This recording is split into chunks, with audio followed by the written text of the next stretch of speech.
Les chers et adorables spectateurs de notre chaîne Apprendre le français avec Fatima Ahmed. J'espère que vous allez bien.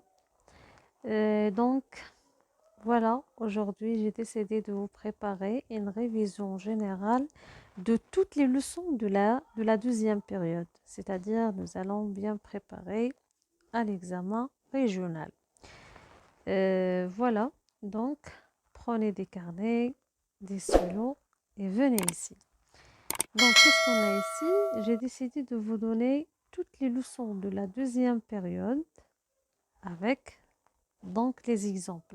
On va parler un peu, puis des exemples. Et pourquoi pas, je peux vous laisser après des exercices pour s'entraîner bien. Donc, comme vous le savez, les leçons ne sont pas assez nombreuses. Il faut juste être attentif, pardon. Donc, commençons tout d'abord par les conjonctions de coordination. Certes que les conjonctions de coordination n'est pas une leçon qu'on a étudiée, mais on l'a travaillée dans l'évaluation diagnostique de la deuxième période. Et c'est une question que vous allez trouver dans l'examen. Donc, la première des choses, qu'est-ce que ça veut dire les conjonctions de coordination? Ce sont des mots invariables qui ne changent pas, ou bien alors oui, ce sont des mots, donc qui servent à relier deux mots, deux expressions ou deux phrases ayant la même fonction grammaticale et qui font partie donc des mêmes champs lexicaux. Les conjonctions de coordination en français sont 7. Alors, on a mais, ou, et, donc, or, ni, car. Mais, ou, et, donc, or, ni, car. Bien sûr, chacune de ces expressions ou bien de ces mots-là sert à exprimer une chose. Commençons tout d'abord par mais. Alors, la conjonction mais exprime la concession ou l'opposition, c'est-à-dire le contraire. Par exemple, elle est gentille, mais personne ne l'aime. Donc ici, il y a une opposition ou bien une concession, pardon. Je peux dire aussi le contraire, d'accord, entre ces deux phrases-là. Parce que normalement, quelqu'un qui est gentil, il doit être aimable de tout le monde. Mais si on a exprimé l'inverse, alors il est gentil, mais personne ne l'aime. Passons à la deuxième conjonction. On a ou. Alors, la conjonction ou sert à exprimer le choix. C'est-à-dire quoi? Je choisis entre deux éléments ou bien entre deux propositions. Tu préfères partir ou rester encore un peu? Tu préfères partir ou rester encore un peu? Donc, c'est à vous de choisir si vous voulez partir ou bien vous voulez rester encore un peu. Alors, et sert à exprimer l'addition ou bien l'ajout. L'addition ou l'ajout, c'est-à-dire j'ajoute une chose à une autre. Ahmed aime les voyages et la nature. Donc, on a fait l'addition, on a les voyages et la nature. Je peux dire aussi, j'ai 3 frères et une sœur. D'accord? On a maintenant donc. Alors, la conjonction donc sert à exprimer la conséquence. Il sert à exprimer la conséquence. C'est un synonyme du mot alors. Il pleut, donc je prends mon parapluie. Il pleut, donc je prends mon parapluie. Or, la conjonction or, alors je peux dire que c'est presque la même chose que mais. Elle exprime l'opposition. Aujourd'hui, il pleut. Or, hier, on a annoncé du beau temps. Donc ici, on a le contraire. Même si hier, ils ont annoncé dans la météo qu'il fera beau, aujourd'hui, il pleut. Donc, on a la concession ou bien l'opposition. Passons à la conjonction ni. Donc, la conjonction ni, il sert à exprimer la négation. Et avant donc de vous donner l'exemple de ni, j'aimerais bien porter à votre connaissance que la conjonction ni est la seule conjonction qui se répète 2 ou plusieurs fois dans la même phrase. Et la condition pour utiliser la conjonction mais, c'est que la phrase doit être négative. C'est-à-dire, elle contient ne. C'est ce qu'on appelle la phrase négative. Et à part ça, comme j'ai déjà dit, il se répète 2 ou plusieurs fois dans la même phrase. Je peux dire, il n'a peur ni du froid, ni de la faim, ni de la soif, ni de la fatigue. Donc, j'ai répété ces ni 4 fois dans la même phrase. Et voilà. Donc, on a l'exemple ici. Ce pauvre garçon n'a ni père ni mère. Ce pauvre garçon n'a ni père ni mère. Donc, il s'agit d'une phrase négative. Comme vous voyez, on a na. C'est donc le mot ne. D'accord? Et dernièrement, on a car. Alors, car, c'est une conjonction de coordination qui sert à exprimer la cause. C'est un synonyme de parce que.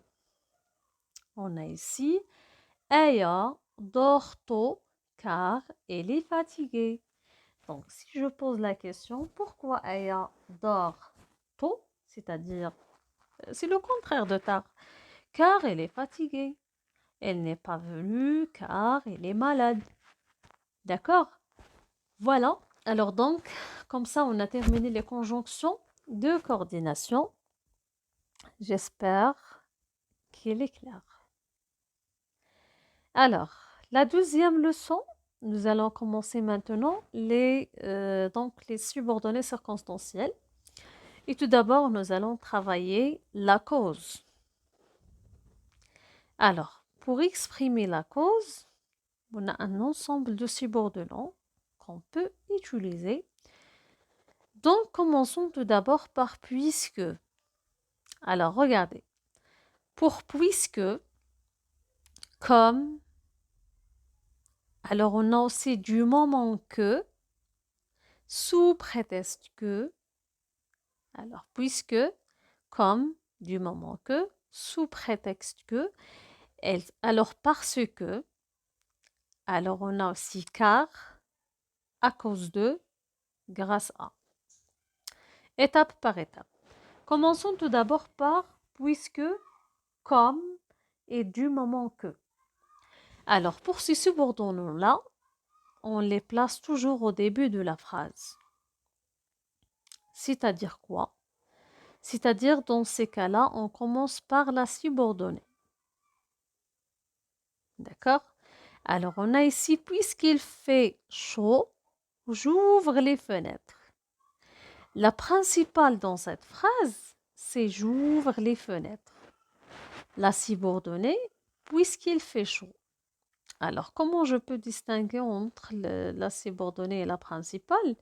C'est que toujours la subordonnée, elle est entêtée d'un subordonnant.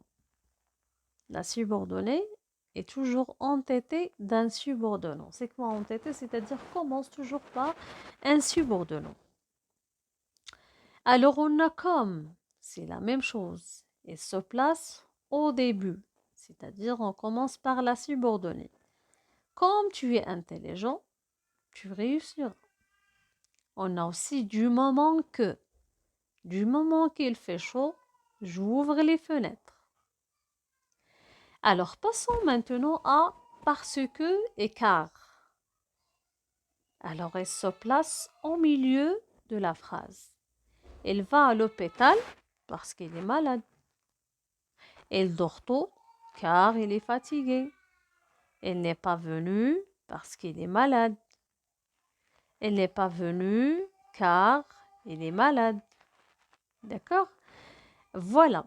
Passons maintenant à cause de et grâce à. Donc, elles sont aussi des expressions qui servent à exprimer la cause, mais on applique une règle ici, c'est que, pardon, à cause de et grâce à, obligatoirement, elles doivent être toujours suivies d'un nom. Et quand est-ce que j'utilise à cause de? Quand il s'agit d'une cause négative. Par exemple, l'accident, le retard, donc l'échec, la maladie, le vol. Voilà. Et pour grâce à, c'est quelque chose qui est positif. La réussite, la joie. Voilà. Alors donc, c'est ça la règle. Toujours elle se place bien sûr au milieu de la phrase. Alors on a il est mort à cause d'un accident. Donc regardez, on a écrit à cause de au milieu de la phrase, suivi du mot ou bien du nom, pardon, un accident. On a il a réussi grâce à ses efforts. Grâce à, il s'est placé au milieu, plus le nom. C'est très facile. Alors maintenant, on a la subordonnée circonstancielle du but. C'est la leçon que je vois la plus facile pardon, dans tout le manuel. Alors, on a le but. Donc, comme je répète chaque fois, lorsqu'on trouve dans la question le but, automatiquement, je dois relever le sujet. Je dois chercher le sujet.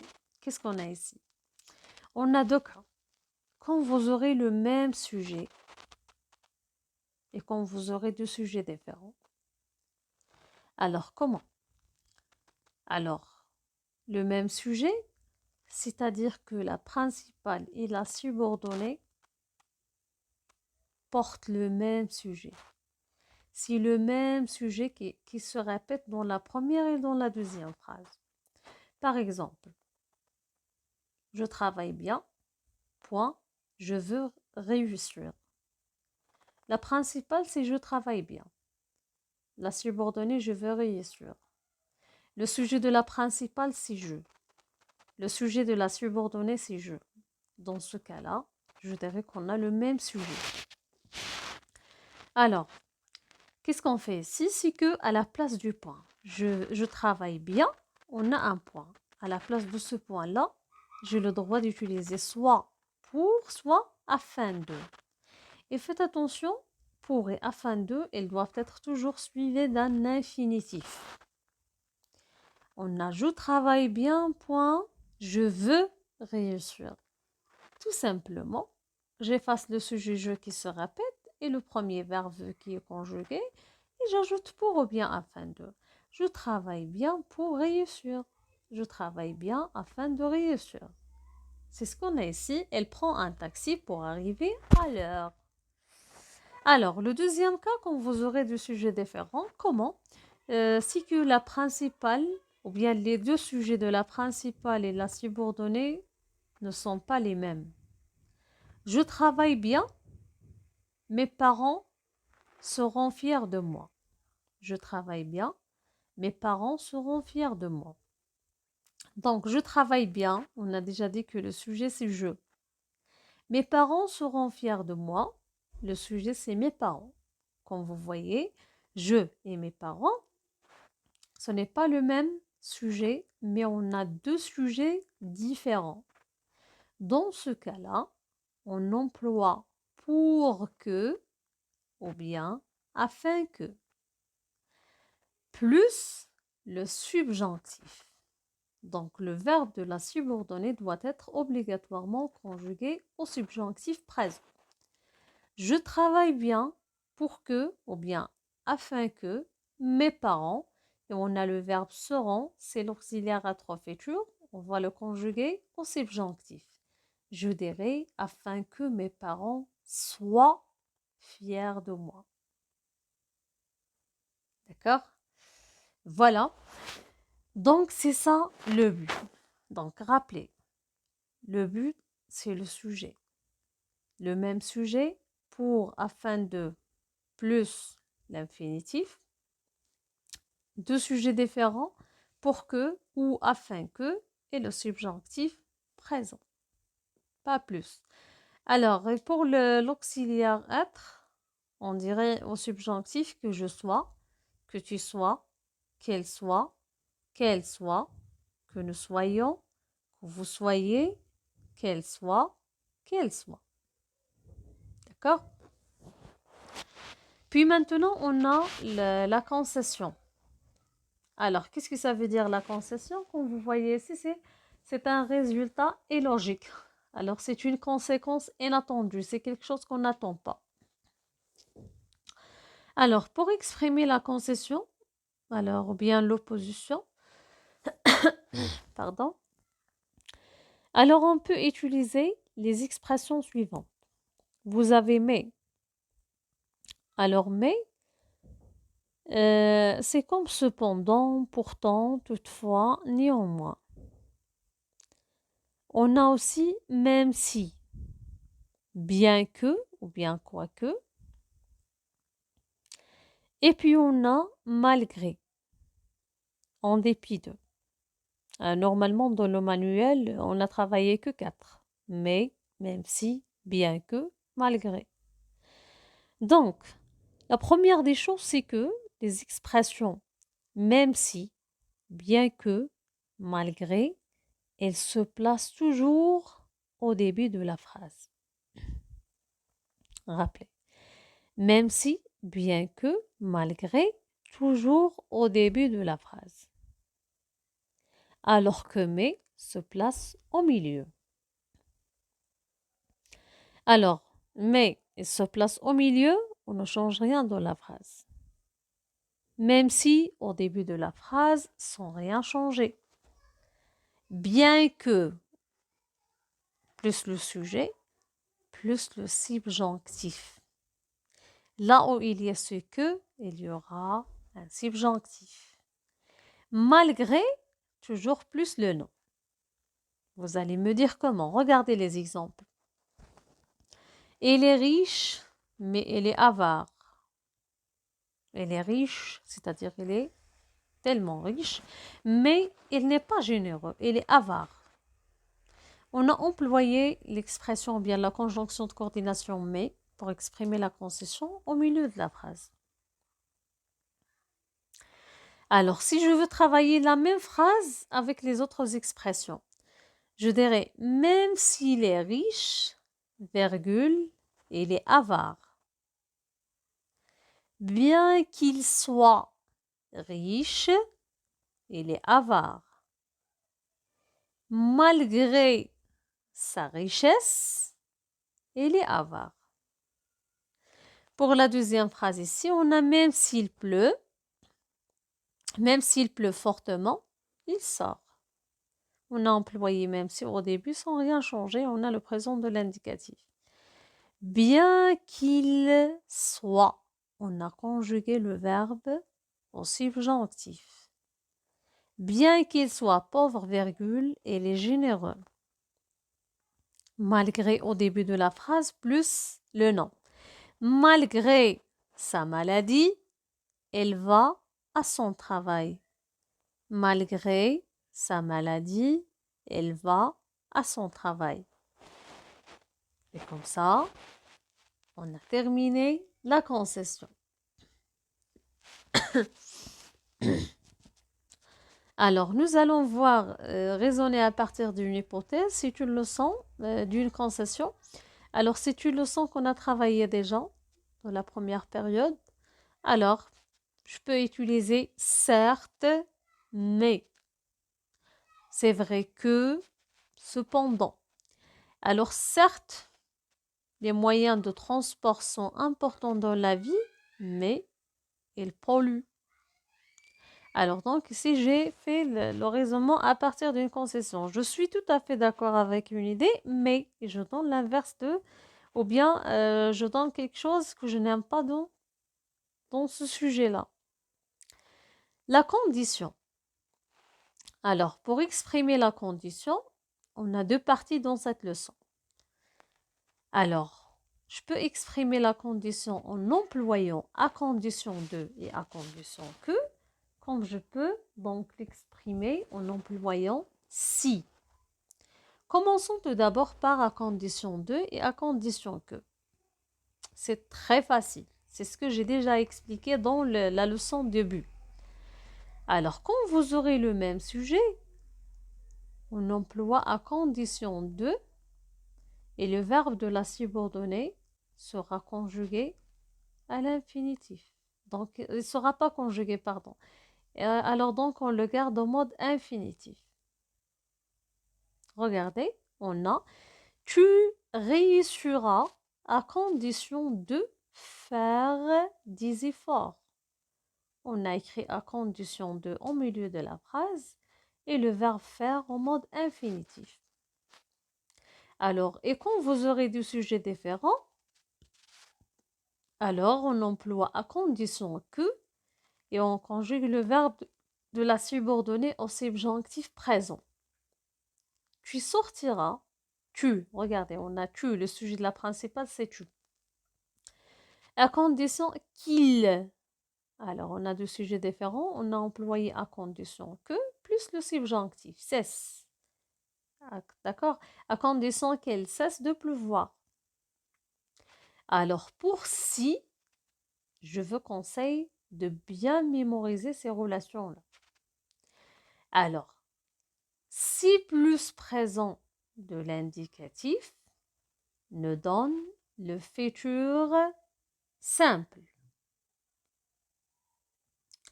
Si plus l'imparfait nous donne le conditionnel présent. Alors, regardez, pour le présent de l'indicatif, je pense que tout le monde sait très bien, voilà, conjuguer un verbe au présent de l'indicatif. Alors, pour le futur simple, alors, il n'y a pas de souci, je peux donc vous dire les terminaisons oralement. Alors, sans AI, AS, A, ONS, EZ, ONT. Alors, pour conjuguer un verbe de premier groupe ou bien de deuxième groupe au futur simple, ne changez rien dans le verbe. Il suffit d'ajouter les terminaisons. Par exemple, le verbe quitter. Alors, donc, j'écris tout le verbe quitter avec ER à la fin. Et je dirais je quitterai AI. Tu quitteras AS. Il quittera A. Nous quitterons ONS. Vous quitterez EZ. Ils quitteront ONT. D'accord? On applique cette règle donc pour tous les verbes de premier groupe. Et c'est la même chose pour les verbes de deuxième. Je finirai AI. Tu finiras AS. Il finira A. Nous finirons ONS. Vous finirez EZ. Ils finiront ONT. Elles finiront. D'accord? Et bien sûr, pour les verbes de troisième groupe, je ne peux pas appliquer la même règle pour tous les verbes. On a ici l'imparfait. Les terminaisons de l'imparfait sont AIS, AIS, AIT, IONS, IEZ, AIENT. Pour conjuguer un verbe de premier groupe à l'imparfait, il suffit d'effacer ER et d'ajouter les terminaisons. Je fermais. Donc, on a effacé ER, on a ajouté AIS. Je fermais, AIS. Tu fermais, AIS. Il fermait, AIS. Elle fermait, AIT. Donc, nous fermions, IONS. Vous fermiez, IEZ. Elle fermait, AIENT. Elle fermait, AIENT. Pour conjuguer un verbe de deuxième, Donc, on efface le R, on le remplace par deux S et on ajoute les terminaisons. Je choisissais, tu choisissais, il choisissait, elle choisissait, nous choisissions, vous choisissiez, il choisissait, elle choisissait. Alors, et pour le conditionnel présent, j'espère donc que vous allez prendre les terminaisons dans des carnets ou bien comme ça, je sais pas, des papiers pour les mémoriser. Alors, le conditionnel présent, pour conjuguer un verbe de premier ou bien de deuxième, alors c'est la même chose que le futur. Donc, laissez les verbes, ne changez rien, n'effacez rien. Ajoutez juste les terminaisons de l'imparfait. Parce que dans la règle, c'est quoi un conditionnel présent? C'est le radical de futur plus les terminaisons de l'imparfait. Supposons qu'on a le verbe parler et nous voulons le conjuguer au conditionnel. Alors, parler, il se termine par ER. Donc, c'est un verbe de premier groupe. Je dirais, je parlerai. J'écris tout le verbe P-A-R-L-E-R-E-R et j'ajoute les terminaisons de l'imparfait. Je parlerai, AIS. Tu parlerais, AIS. Il parlerait, AIT. Elle parlerait, AIT. Nous parlerions, IONS. Vous parleriez, EZ. Il parlerait, AIENT. Elle parlerait, AIENT. Donc, on garde le verbe, on ajoute les terminaisons de l'imparfait. C'est ça le conditionnel présent. Si la même chose, pardon, c'est la même chose pour les verbes de deuxième groupe. Par exemple, blanchir. Je dirais je blanchirai. Tu blanchirais. Il blanchirait. Nous blanchirions. Vous blanchiriez. Il blanchirait. Elle blanchirait. Voilà. Donc, revenons aux exemples maintenant. Alors, on a si tu travailles bien, tu réussiras. Donc, on a si plus présent. Si plus, où est ce présent-là? C'est le verbe travailler. Travaille. Je travaille. E à la fin. Tu travailles. ES, c'est les terminaisons du présent de l'indicatif. Si tu travailles, donc si plus présent, nous donne quoi? Le futur simple. On a le verbe réussir. Regardez, on a écrit le verbe réussir et on a ajouté seulement les terminaisons des futurs simples. Tu réussiras. Si tu travailles bien, tu réussiras. Le deuxième exemple, on a si Aya prenait ses médicaments. Donc, regardez, c'est plus quoi? Prenez, on a AIT. C'est les terminaisons de l'imparfait. D'accord? Ce sont les terminaisons de l'imparfait. AIT, donc c'est plus l'imparfait, nous donne le conditionnel présent. Alors, le conditionnel présent ici, on a le verbe, donc irait. D'accord? On a elle irait mieux. On a ajouté AIT, le radical du futur, plus les terminaisons donc de l'imparfait.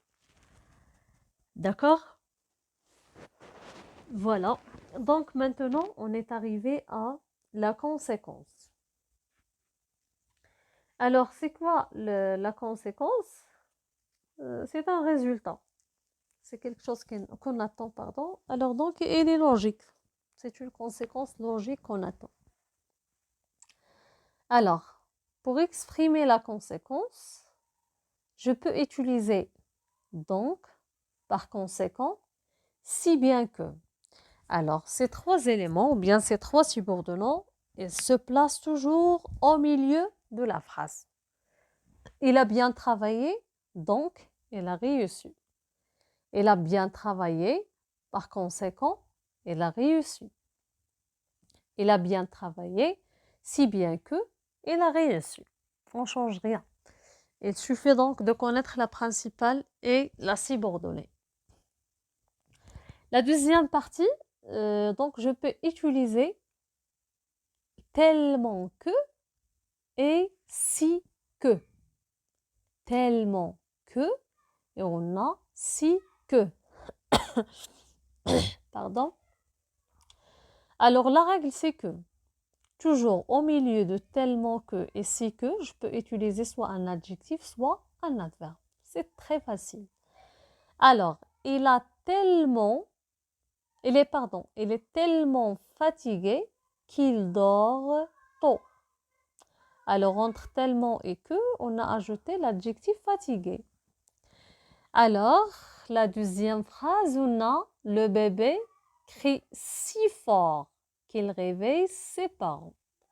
Alors, le bébé crie fort ou bien si fort qu'il réveille ses parents. C'est très facile. D'accord? Rappelez. Alors, j'ai dit donc, par conséquent, si bien que se place toujours au milieu de la phrase, sans rien changer. Tellement que, si que, alors au milieu, j'ajoute soit l'adjectif, soit l'adverbe. Voilà. Alors maintenant, l'hypothèse. Donc, dans l'hypothèse, alors donc, je peux dire que c'est la même chose que la condition. Donc, si vous avez bien maîtrisé les relations plus présent, futur simple, c'est plus imparfait conditionnel présent, alors je peux dire que vous avez mémorisé 2 leçons en même temps. Sauf que dans la condition, bien sûr, je peux utiliser aussi à condition de, à condition que. Et dans l'hypothèse, alors on a ici au cas où. D'accord? Alors, quand vous utilisez au cas où, alors les deux verbes doivent être conjugués au conditionnel présent. Conjuguer les deux verbes, c'est-à-dire celui de la principale et celui de la subordonnée. Alors, comme je peux utiliser aussi, donc je peux utiliser aussi le présent, mais rarement. Alors, au cas où tu voyagerais à Safi, apporte-moi un vase. Si plus présent de l'indicatif, le futur simple. Si j'ai de l'argent, regardez, c'est et on a et. C'est l'auxiliaire avoir au présent. J'ai, tu as et là. Si j'ai de l'argent, j'achèterai. Donc, le verbe acheter au futur. Si plus imparfait. Si je voyageais à Marrakech, je visiterai. Je m'excuse parce qu'il y a le S ici n'est pas lisible. Alors, je visiterai, c'est AIS, le conditionnel présent. Le conditionnel présent. Alors, on a je visiterai le jardin majorel. C'est ça l'hypothèse. Voilà, et nous allons voir donc maintenant le reste de toutes ces leçons. Alors, je m'excuse franchement, j'ai pas bien expliqué ou bien ça n'était pas lisible.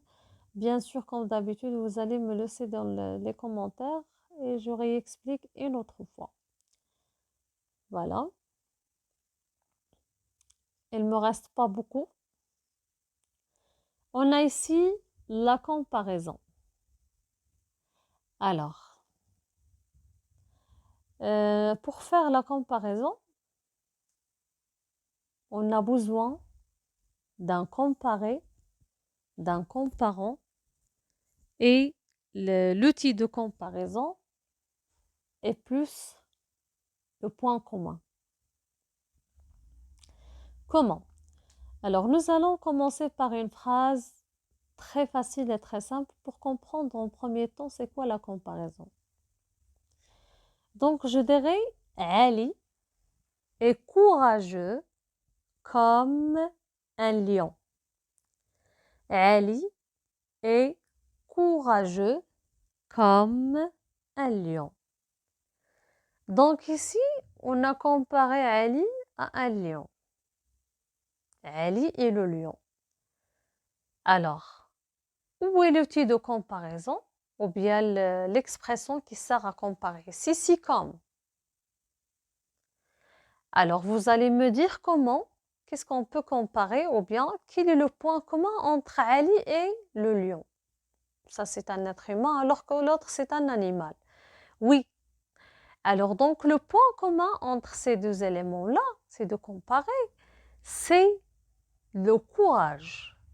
J'ai dit dans la phrase, Ali est courageux comme un lion. Donc, Ali, dans cette phrase, on l'appelle le comparé.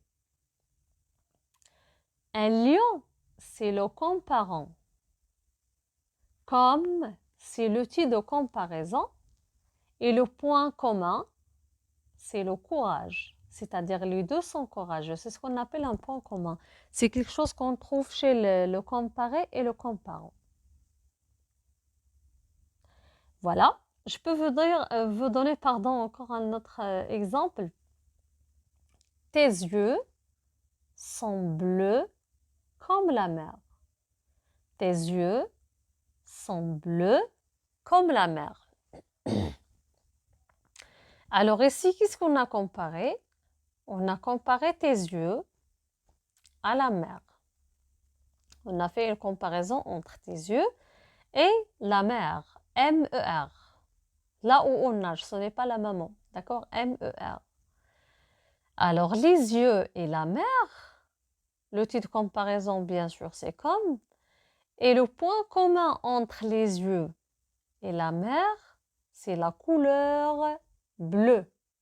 La couleur bleue. Donc, ici, c'est le point commun. J'espère que vous avez bien compris.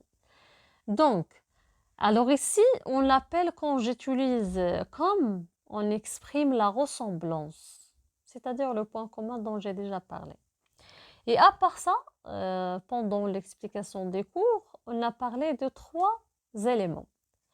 On a parlé de la supériorité,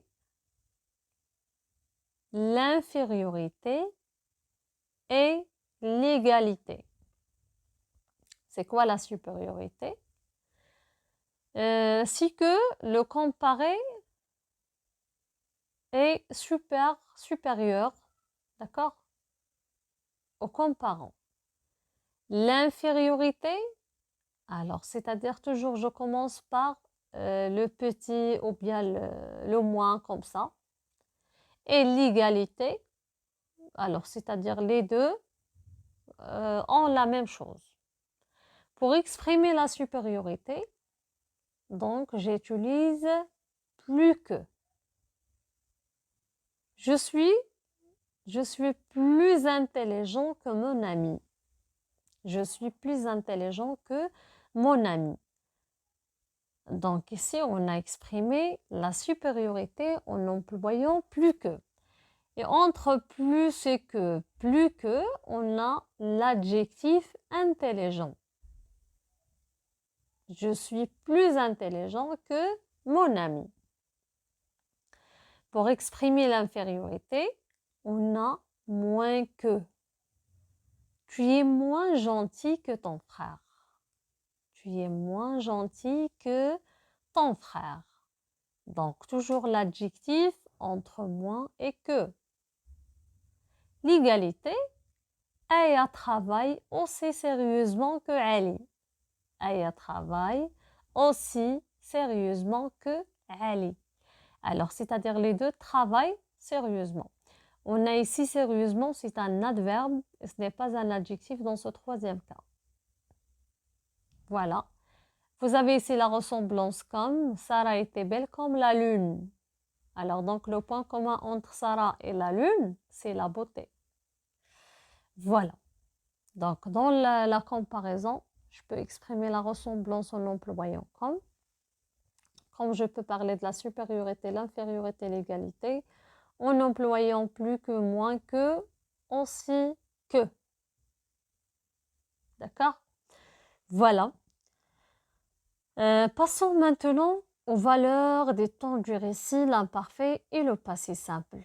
Alors, c'est une leçon que je vois très importante parce que vous allez l'utiliser, surtout la conjugaison là, la production écrite aussi. Ce sont les temps que vous allez employer. Alors, Nous allons parler un peu de leur valeur, c'est-à-dire pourquoi ou bien quand est-ce que je conjugue un verbe à l'imparfait. Alors, on a cité ici que trois valeurs pour chacun de ces temps-là, mais bien sûr, il y en a d'autres. Alors, les valeurs de l'imparfait, je peux commencer. Donc, la première, c'est l'habitude. Alors, qu'est-ce que ça veut dire l'habitude? C'est la répétition. Alors, et la plupart du temps, vous trouverez ce mot-là chaque matin, chaque soir, chaque jour, chaque semaine, chaque année, chaque heure. D'accord? Alors donc ici, il nous montre qu'il y a une répétition. Il y a quelque chose qui est devenu une habitude. Donc chaque matin, il se levait à 6 heures. C'est-à-dire aujourd'hui, demain, le lendemain, la semaine prochaine, le mois prochain, toujours, il se lève à 6 heures. C'est une habitude. Je dirais, chaque week-end, par exemple, je rends visite à mes grands-parents. Chaque été, je voyage. Je peux dire aussi, chaque année, je m'inscris au collège. Chaque jour, je faisais des sports. Chaque soir, je dors à minuit. D'accord? Alors donc ici, on a une habitude, quelque chose qui se répète. La deuxième, c'est la description. Alors je pense que vous connaissez tous la description. Alors donc on a le ciel était nuageux et sans étoiles. Le ciel était nuageux et sans étoiles. Donc ici, on a décrit le ciel.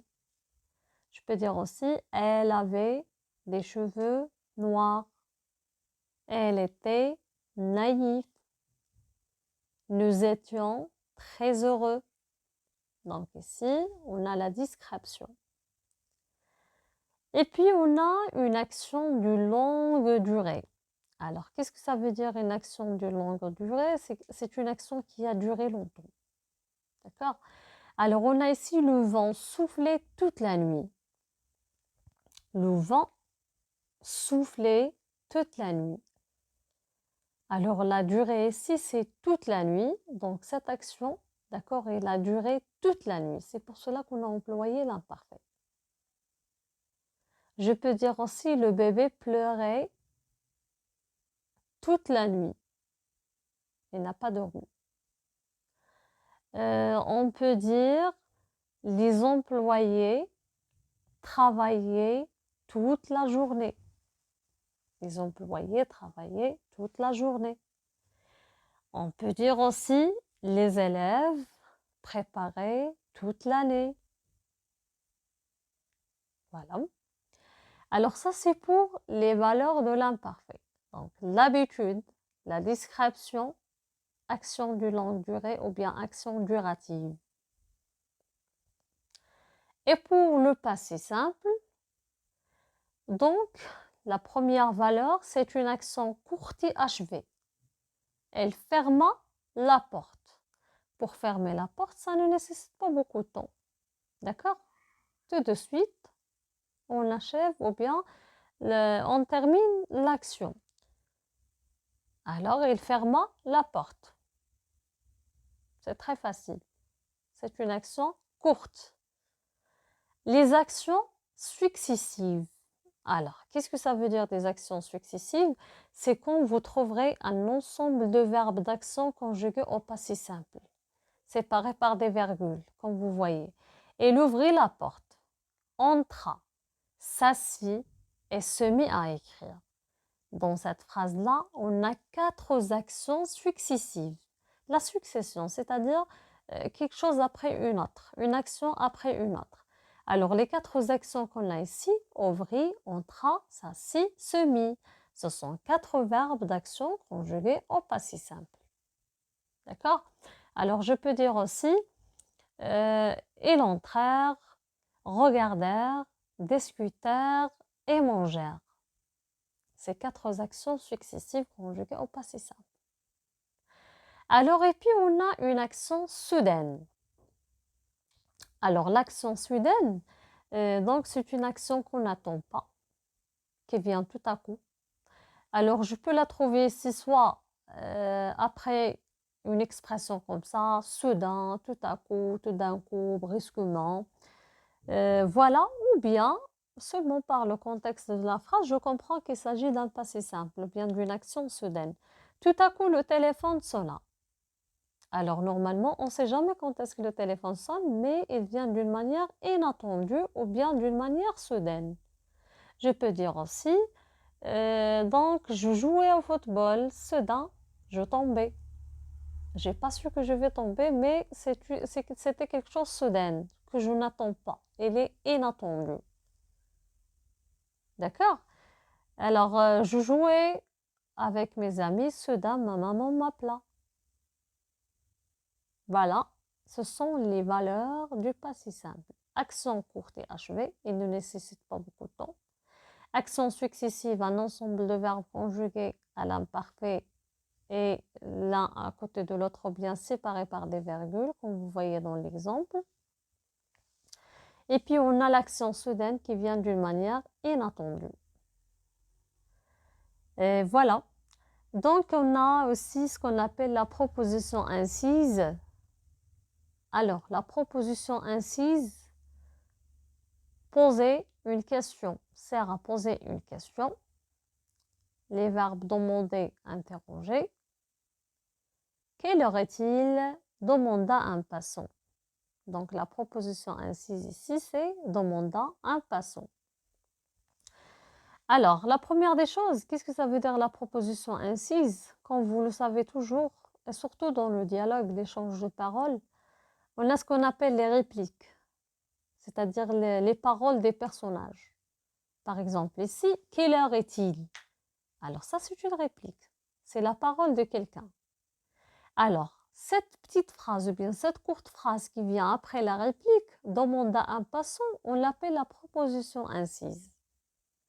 Alors, par quoi on commence cette proposition incise? Toujours par un verbe qu'on appelle un verbe introducteur.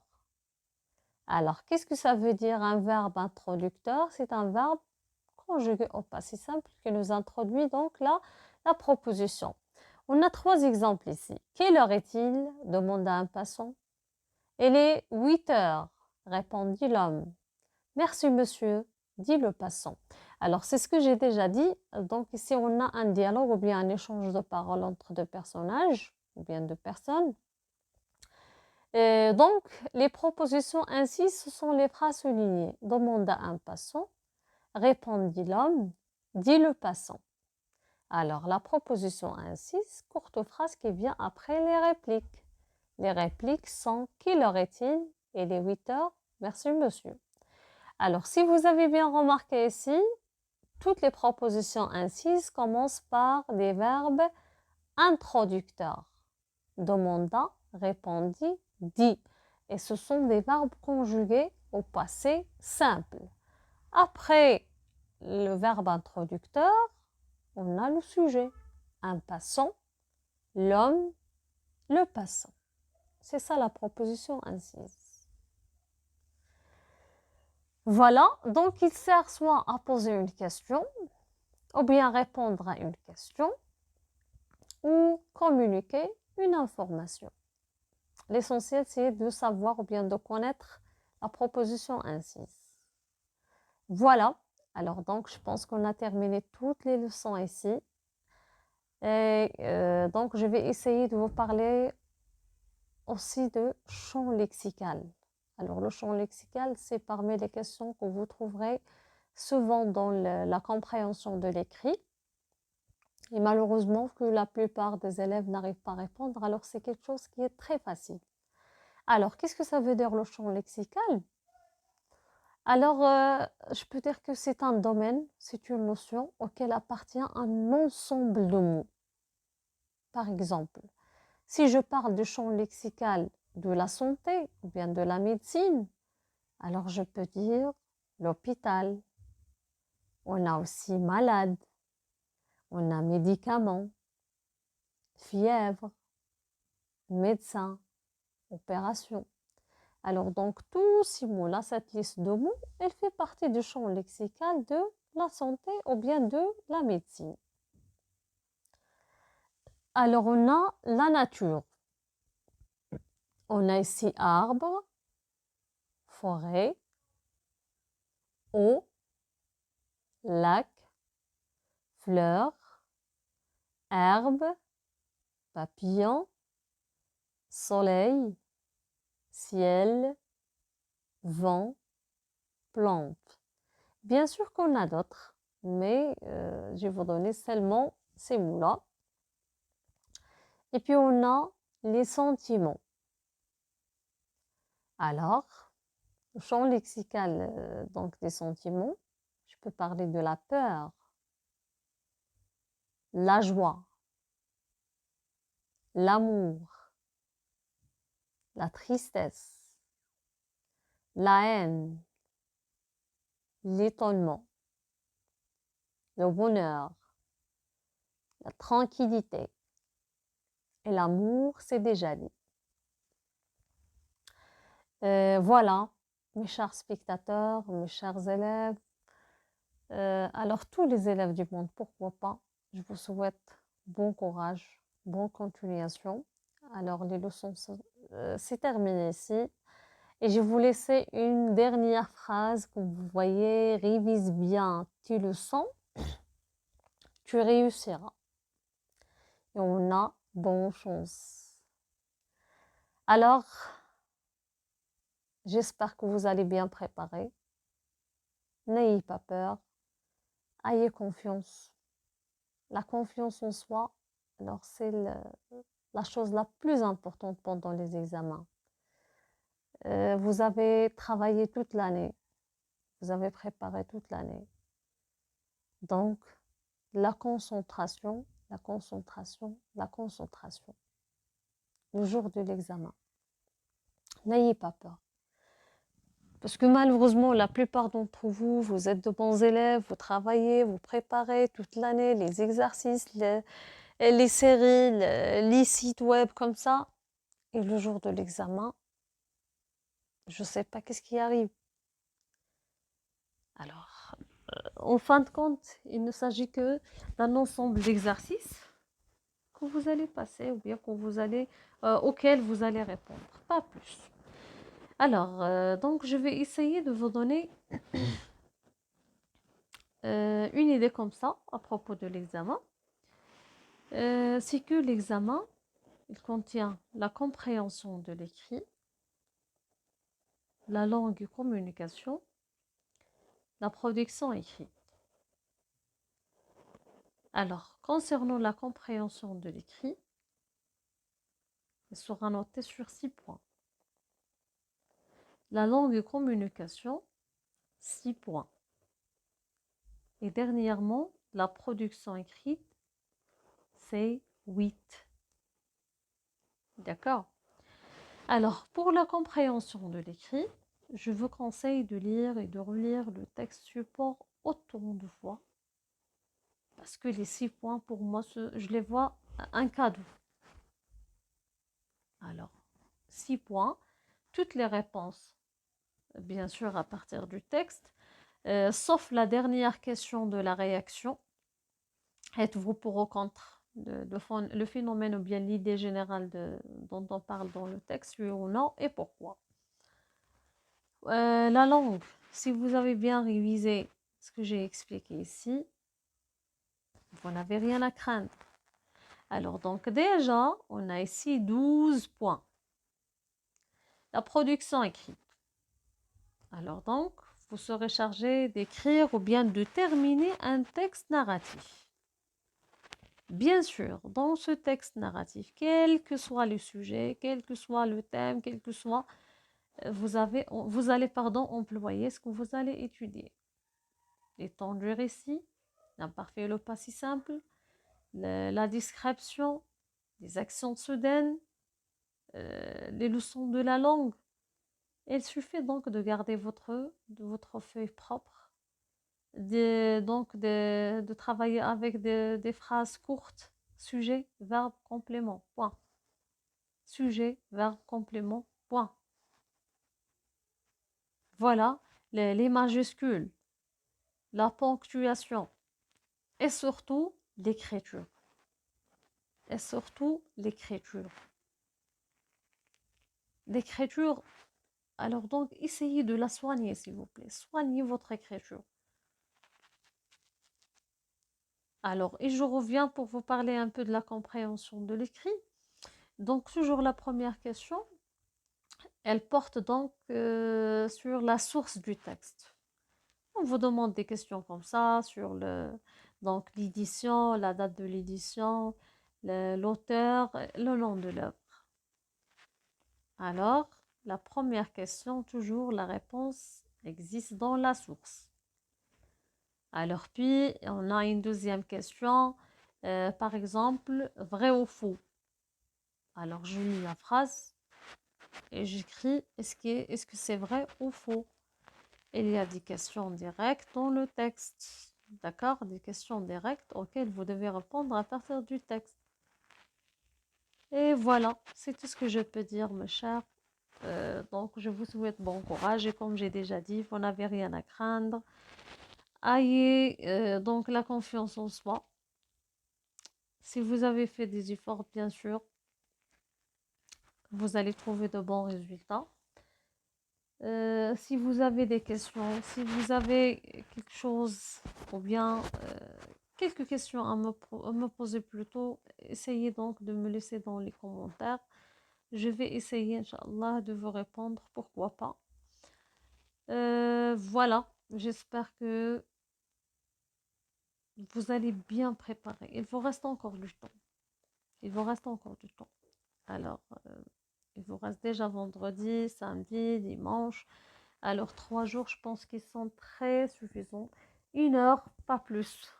1 heure ou bien 1 heure et demie jusqu'à 2 heures. Comme ça, vous allez terminer toutes les leçons de la langue française. Et pour le sujet de la production écrite, c'est déjà partagé sur scène. Je vais vous donner donc un ensemble d'exemples de la production ou bien des sujets de la production écrite, pourquoi pas. Alors donc vous pouvez chaque jour choisissez un sujet, essayez d'écrire un peu. D'accord? Voilà toutes les leçons que vous avez déjà étudiées, quel que soit le sujet.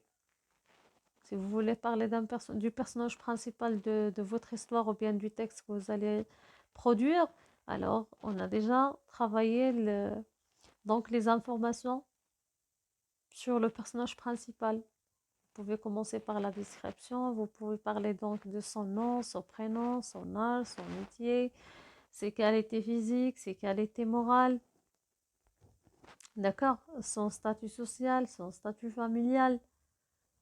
Vous pouvez intégrer un dialogue.